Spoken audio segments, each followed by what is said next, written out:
In October 2023, Jujutsu Kaisen did something that no mainstream shonen manga had done before it. It killed Gojo Satoru. Not temporarily. Not with a resurrection clause.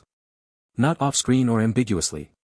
It killed the most powerful, most beloved character in the series, a character the fandom had treated as functionally unkillable, the character whose entire narrative function had been to be the one person the villains could not touch, and it did it in a way that was deliberate, precise, and structurally important to what the manga was arguing.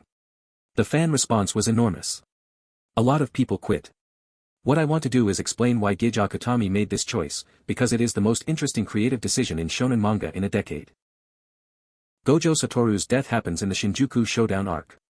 He fights Ryuman Sukuna, the king of curses, at full power inside a borrowed body, and loses. The fight is everything a Gojo fight should be, extraordinary, visually spectacular, and built on the gap between their philosophies as much as their power levels. Gojo believes in protecting people by being stronger than any threat. Sukuna does not protect. He simply is the strongest. The fight is a test of whether Gojo's approach to strength, the idea that you can be powerful enough to make loss impossible, is correct. The answer the manga gives is no. That answer cost JJK a significant portion of his readership. It was the right answer. Gojo Satoru is a character built around the idea that one person can be powerful enough to change everything. He is not wrong, in the world of JJK, he is genuinely the ceiling of human sorcery. But his plan is not a system. His plan is himself.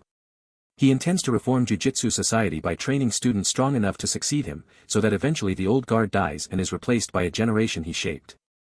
This is not a revolution. It is a succession plan. The old corruption does not go away, it waits. And the thing Gojo never fully accounts for is what happens if he is removed from the equation before the succession completes. Sukuna is not the solution to Gojo's plan. He is the stress test. The Culling Game arc, the current arc in the anime adaptation, is JJK at its most ambitious. It kills named characters regularly, without ceremony, and without resurrection. Nobara Kujisaki's fate. The deaths that happen in rapid succession across multiple battlefields. The show is making an argument through its body count. In a world with this level of threat, heroic survival is not guaranteed and love for a character does not protect them from the logic of the story. JJK is operating on a different rule set than most shonen. The rules are closer to war fiction than to tournament fiction. Characters can die mid-arc, mid-sentence, before their story feels complete. Because that is what war does. JJK Season 3 is currently streaming on Crunchyroll, adapting the Culling Game. If you are caught up, subscribe. I cover what these shows are actually doing.